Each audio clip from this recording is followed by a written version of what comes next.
Break के बाद आप सबका फिर एक बार स्वागत है। जी हाँ, महाराष्ट्र में लाउड स्पीकर 3 मई के पहले हटा दो, वरना आप जानते हैं राज ठाकरे मेरा नाम है।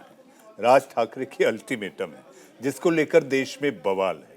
हनुमान चालीसा का पाठ है शाम 6:30 बजे। राज ठाकरे, ऐसा माना जा रहा है कि बाल ठाकरे, स्वर्गीय बाला साहब ठाकरे के वेशभूषा में खुद को प्रेजेंट करेंगे, यानी कि हनुमान चालीसा का पाठ करेंगे पुणे में। इसी पर चर्चा और बहस करने के लिए कि आखिर हनुमान जी करेंगे बेड़ा पार, क्योंकि 24 के चुनाव नहीं, उससे पहले महाराष्ट्र में 6 महानगर पालिका में चुनाव है। और सबसे बड़ा चुनाव अगर कुछ कहा जाता है तो वो कहीं का होता है तो वो बीएमसी चुनाव, यानी मुंबई महानगर पालिका।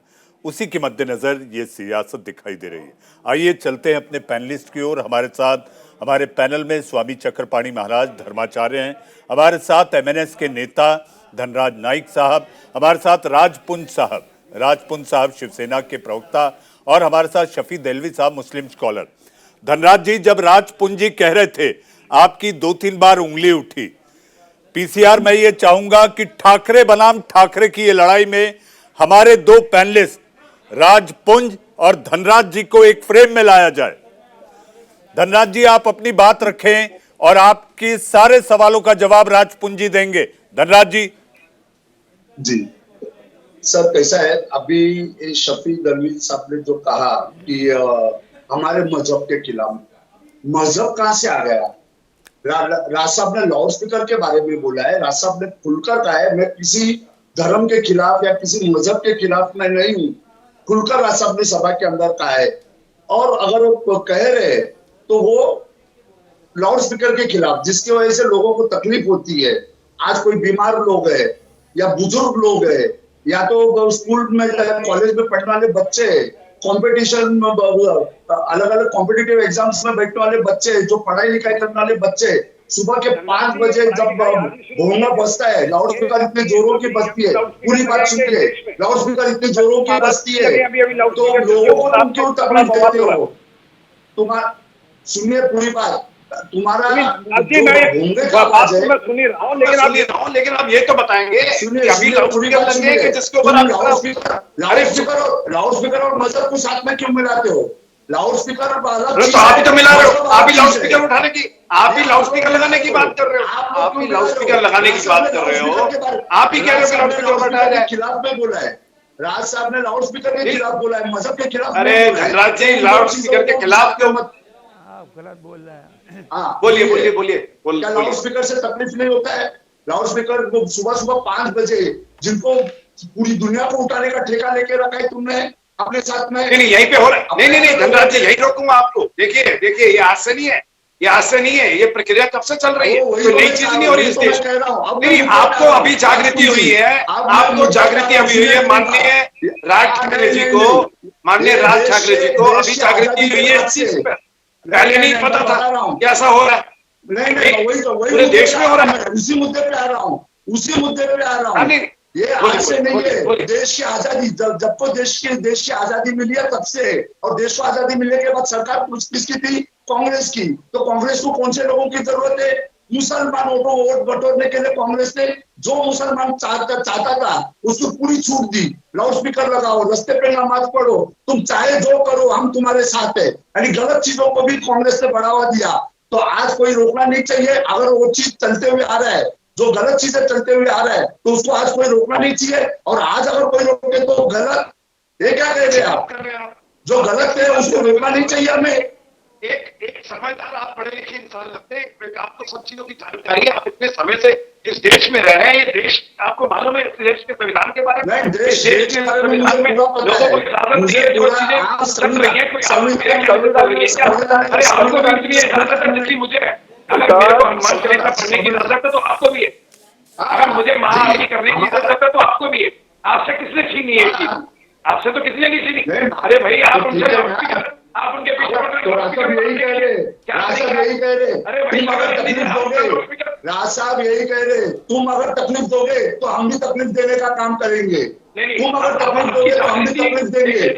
तुम सुधरो, हम भी सुधरेंगे। अभी हुई आपको, इससे पहले आप सो रहे थे। अभी नहीं जागृति हुई है। अभी जहाँ तक मुझे लग रहा जागृति है अभी अभी नहीं अभी है। हम आजाद हुए बाला हैं, साहब- आपको अभी अभी पता चला कि अभी क्या करना है। शिवसेना अरे भाई प्रमुख बाला साहब ने ठाकरे भी जी को बोंगा बाला के साहब खिलाफ ठाकरे जी बोला को है। मत घसीटिए आप, बाला साहब ठाकरे उनके जैसा तो कोई हो भी नहीं सकता। लाउड स्पीकर माननीय बाला साहब ठाकरे जी का नाम मत लीजिए। आज उद्धव ठाकरे बोलते हैं, आज उद्धव देश ठाकरे बनाने बोल रहे हैं कि से लाउड स्पीकर के खिलाफ नहीं उनका बोल देश रहे। बनाने से तो आप हमारे वैसे रास्ता नहीं बोल बन रहे हैं, जाएंगे। आप तो बात क्या कर ही गलत नहीं कर रहे हैं? सकते आप कैसी बातें कर रहे हैं। आप देखिए मेरी बात जी सुनिए, मैं सही बात कह रहा हूँ। जागृति नहीं जागृति जो हुई है, ये मैं ये जानना चाहता हूँ, ये जागृति कैसे एकदम अचानक आ गई आपके अंदर? अब तक अचानक कहाँ से आई? नहीं। पिछले कई बार आपने तो अभी तक खाना का सभा देता राज साहब ने बताया, मैं कब से लेके लाउड स्पीकर के खिलाफ मैं बता रहा हूँ, लेकिन कोई धनराज सुन नहीं रहे। इसके लिए मुझे अभी सब कदम उठाने पड़ रहे। राज साहब ने इसके भी पहले 4 साल पहले से लेके बोलते हुए आ रहे लाउड स्पीकर के खिलाफ। नहीं क्या लाउड स्पीकर के, अरे लाउड स्पीकर के खिलाफ बोलते हुए आ रहे, आप कैसी बातें कर रहे हैं? लाउड स्पीकर के, देखिए लाउड स्पीकर कोई आज नहीं लगा। सबसे बड़ी बात, सबसे पहले ये हाँ तो क्या वो जो पहले से लगा वो गलत है क्या नहीं? मुझे एक बात बताइए, जो पहले से लगा है वो गलत है क्या नहीं है? तो आप जो पहले से लगते हुए आया है वो गलत है क्या नहीं है? ये कांग्रेस की छूट दी। कांग्रेस ने वोटों के खातिर कांग्रेस ने वोटों के खातिर गलत काम किया, तो उसे कोई रोकना नहीं चाहिए। तो जिस हम अगर आरती कर रहे हैं, अगर हम कोई जागरण कर रहे हैं, कोई ऐसा पाठ कर रहे हैं, रोड के ऊपर कर रहे हैं, टेंट लगते हैं, कई चीजें होती है इस देश के अंदर। नहीं ना सर, वो संविधान के अंदर है, वो संविधान के अंदर है। रास्ता रोककर नमाज पढ़ना संविधान के अंदर है क्या? रास्ता रोककर नमाज पढ़ना संविधान के अंदर है। लाउड स्पीकर जोरों से बजाना संविधान के अंदर है। अगर संविधान के अंदर है तो सुप्रीम कोर्ट ने जो निर्णय दिया कि लाउड स्पीकर नीचे उतारो मस्जिद के, तो सुप्रीम कोर्ट को समझ नहीं है क्या? देखिए जो रोड पे रोक के इस प्रकार से नमाज पढ़ना वो गलत है, उसके लिए हम नहीं कह रहे, लेकिन इस प्रकार से जो आप जागृति हुई है, मैं सिर्फ उस संदर्भ में बात कर रहा हूँ कि आपको ये जागृति अचानक कैसे आई है, इसके पीछे तो बता दीजिए। इसके पीछे अचानक कहाँ से आई है? पीछे है शुरू क्या? से लेकर रास्ता बोल रहे, शुरू से लेकर रास्ता बोल रहे। अगर आपने जी हाथ सुना है तो धनराज आपकी जी, गलती है। धनराज जी रास्ता जैसा पहले मैंने से बोल आपको रहे हैं। वादा किया था, धनराज जी जैसा मैंने वादा किया था, राज पूंजी मैंने आप दोनों की एक दूसरे से बात कराई। मेरे साथ पैनल पर और 2 मेहमान हैं। हमारे साथ स्वामी चक्रपाणी जी और शफी दहलवी साहब हैं। स्वामी जी आवाज आ रही है?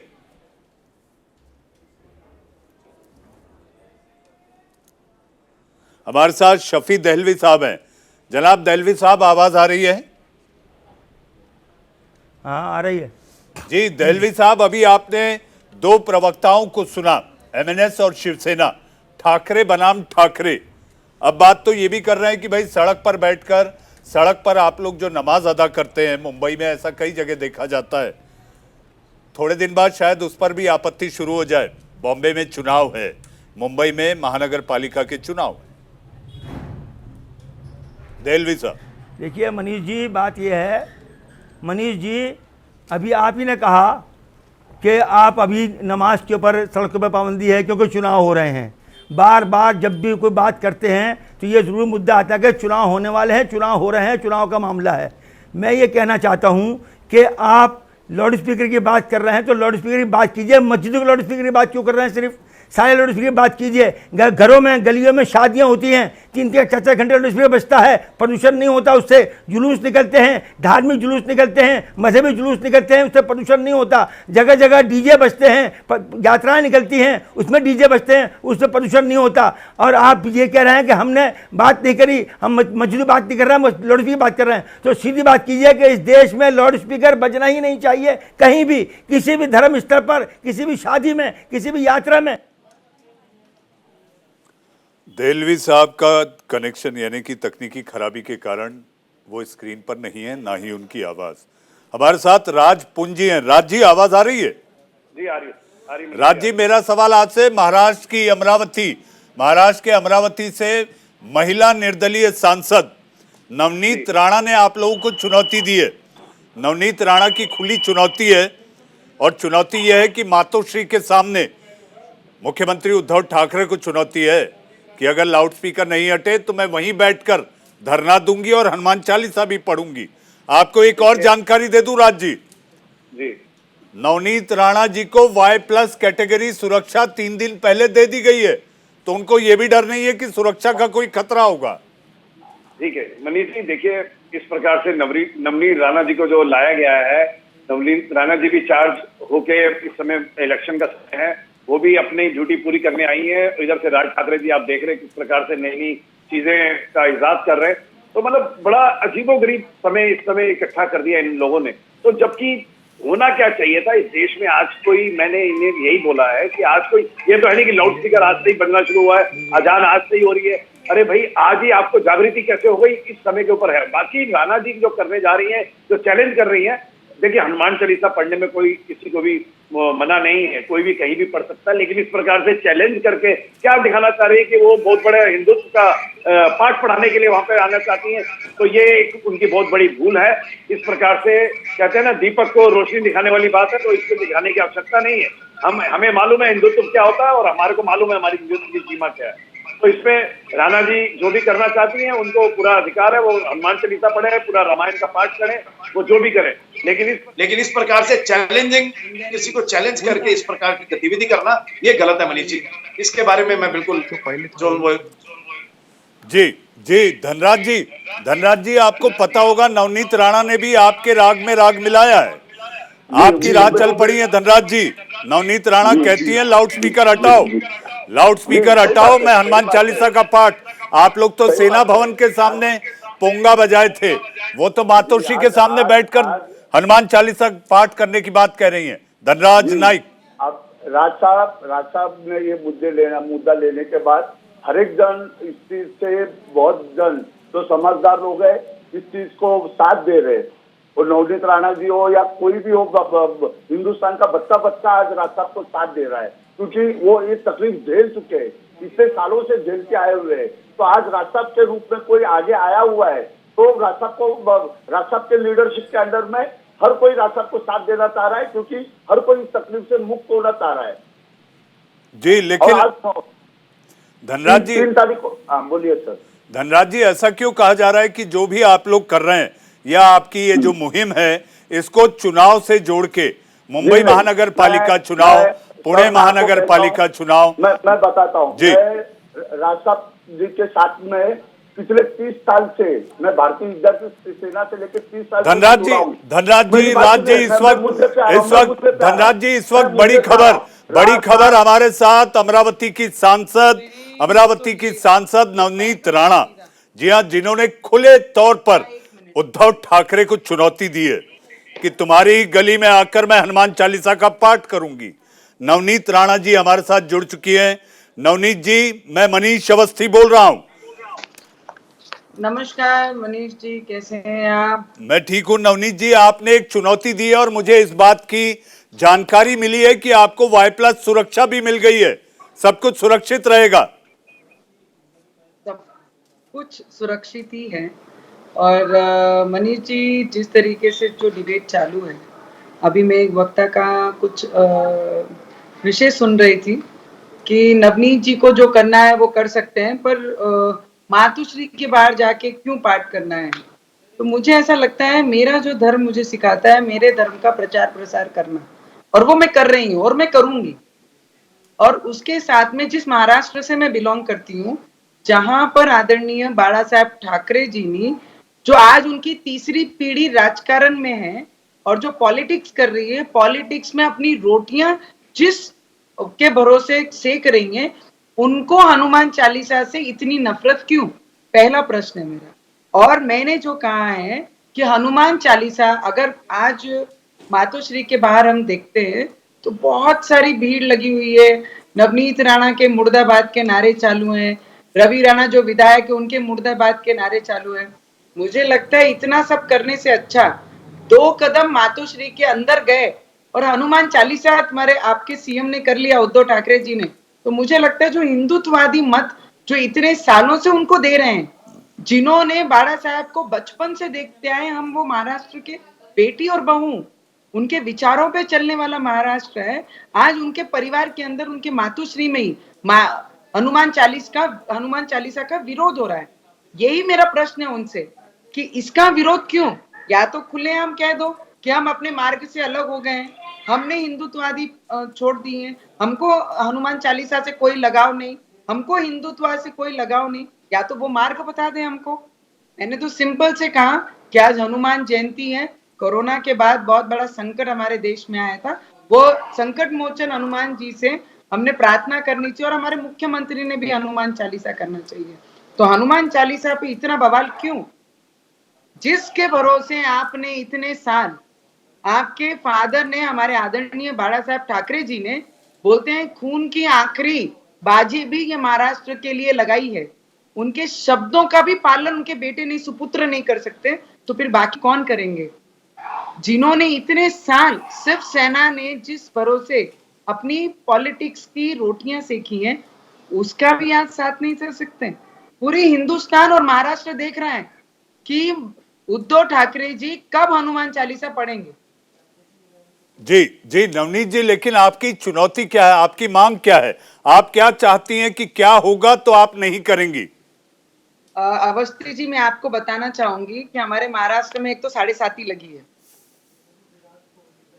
वो भी उद्धव ठाकरे जी के माध्यम से हमारे महाराष्ट्र में 7.5 लगी है। तो 7.5 के भरोसे जो 7.5 लगी है, वही हटाने के लिए मैंने आज हनुमान चालीसा भी किया है। और मैं पिछले 11 वर्षों से कंटिन्यू अमरावती में आई हूँ और हर जगह सार्वजनिक जगह पे जहाँ पे हमारा हनुमान चालीसा होता है, वहां जाके आम लोगों के बीच में बैठकर हनुमान चालीसा मैं करती हूँ। यही विनंती मैंने उनसे की, शायद संकट जो हमारे महाराष्ट्र में आया वो संकट मोचन मुझे हट जाएगा। इसलिए मैंने उनको कहा कि भाई आप भी आज हनुमान चालीसा करें। और बड़े बहुत सारे मंदिरों पे आज भोंगे डिस्ट्रीब्यूट किए हैं हमने। तो मुझे लगता है यही मेरा उद्देश्य है कि संकट हटाना है महाराष्ट्र से, तो संकट मोचन को याद करना बहुत जरूरी है। और जिनके भरोसे आपने राजनीति की है, तीसरी पीढ़ी भी आपकी उनके भरोसे राजनीति कर रही है, तो उनका हनुमान चालीसा पढ़ने में आपको दिक्कत क्या है? जी नवनीत जी, आपने 7.5 का जिक्र किया। जितना ज्योतिष शास्त्र मैं जानता हूं, 7.5 अढ़ैया अढ़ैया में चलती है, पहले 2.5 साल फिर 2.5 साल, और अगर बात करें तो सरकार 5 साल की होती है, यानी कि 2.5 साल बच जाते हैं। अगर आपने अच्छा काम किया है तो आपको अगली सरकार में शनिदेव मौका देंगे। लेकिन जिस तरह से आप 7.5 की बात कर रही हैं, तो पहली ढैया तो निकल गई, अब दूसरी ढैया है। पहले 5 साल में इन्होंने भरपूर बेईमानी कर ली साथ में बैठकर, तो ये ढैया हो गए ना, तो 7.5 साल हो गए। नवनीत जी, लेकिन यह भी कहा जा रहा है कि आप राज ठाकरे की राह चल पड़ी हैं, जैसा राज ठाकरे मांग कर रहे हैं उसी राह पर आप भी चल पड़ी हैं। तो क्या मस्जिदों से जो लाउड स्पीकर हैं, जिन्हें महाराष्ट्र में कहा जाता है पोंगा, पोंगे हटा दिया जाना चाहिए? मैं आपसे ये एक बात जरूर कह सकती हूँ अभी अवस्थी जी, आप मेरे बड़े भाई जैसे हैं, नेशनल चैनल पे हम बात कर रहे हैं। राज ठाकरे जी ने तो अभी बयान दिया है, हम तो पिछले कितने वर्षों से हनुमान चालीसा कर रहे हैं। राज ठाकरे राजनीति कर रहे हैं, पर हम अपनी आस्था से हनुमान चालीसा पढ़ रहे हैं, और वो आस्था हमारी मुख्यमंत्री से भी जुड़ी है।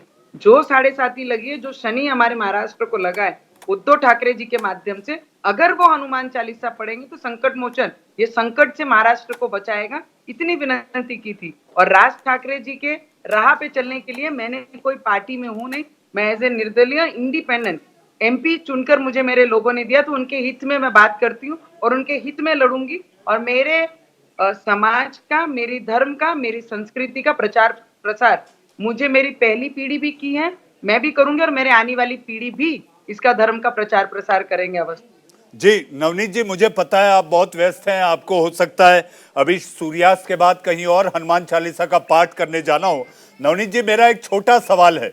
छोटा सवाल ये, अभी संजय राउत ने नासिक में कहा है कि राज ठाकरे, यानी डायरेक्ट नाम नहीं लिया लेकिन तन जो कसा है उससे साफ है कि हिंदू ओवैसी अब महाराष्ट्र में आ गए। मुझे लगता है राज ठाकरे जी जिस तरीके से अपने बयान और जिस तरीके से उन्होंने आदरणीय बाला साहब ठाकरे जी के साथ समय दिया, उनकी शैली उनके अंदर है, उनके काम करने का तरीका पूरा बाला साहब का उनके अंदर है।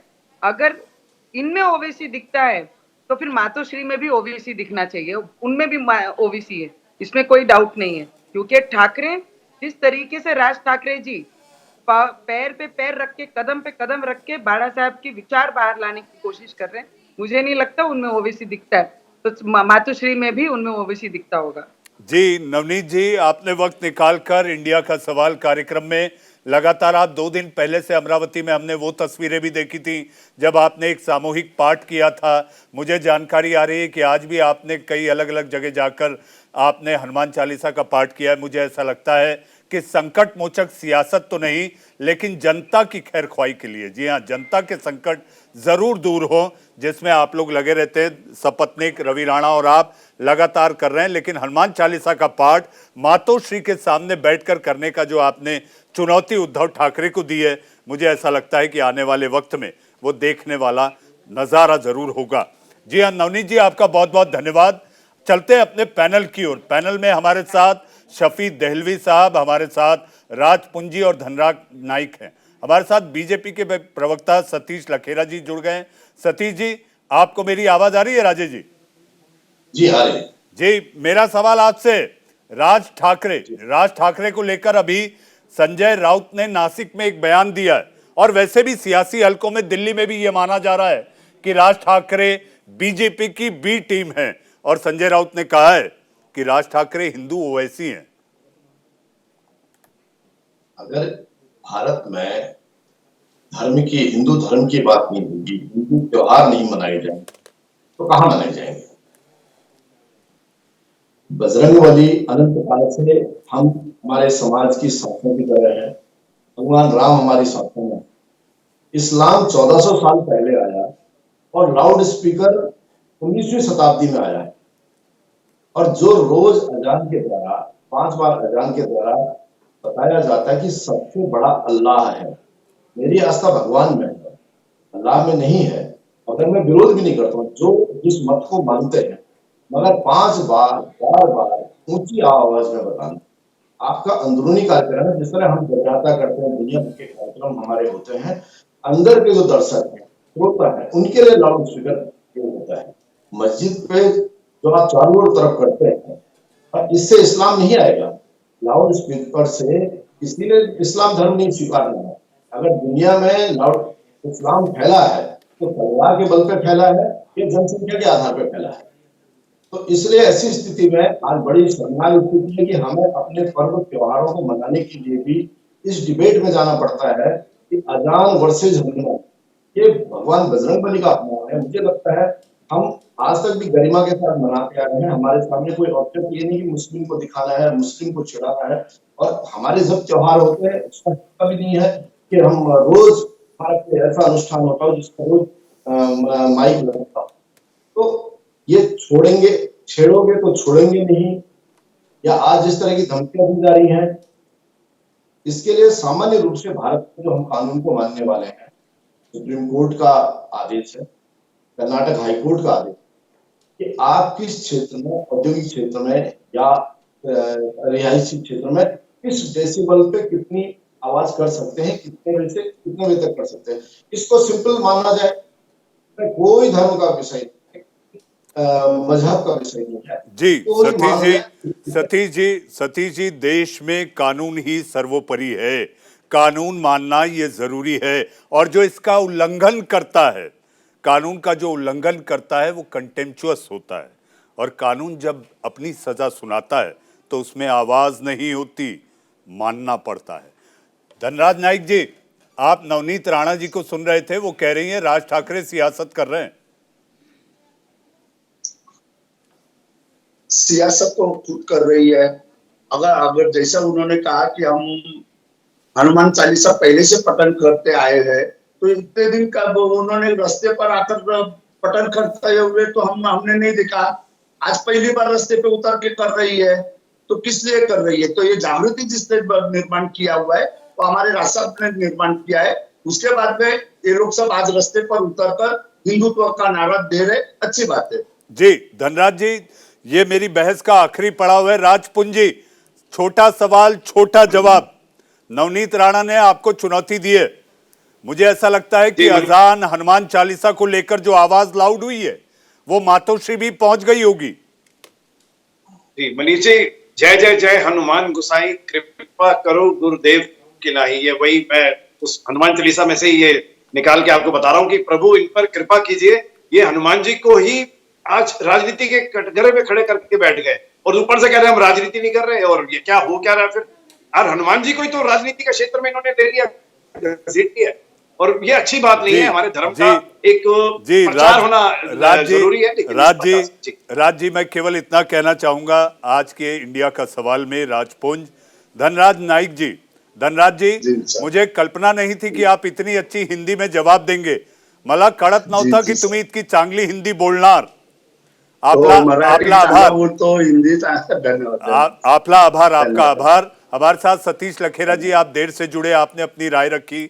लेकिन राज्य में जाते जाते इतना कहना चाहूंगा, आज इंडिया का सवाल जय हनुमान ज्ञान गुण सागर से हुआ, यानी हनुमान चालीसा से.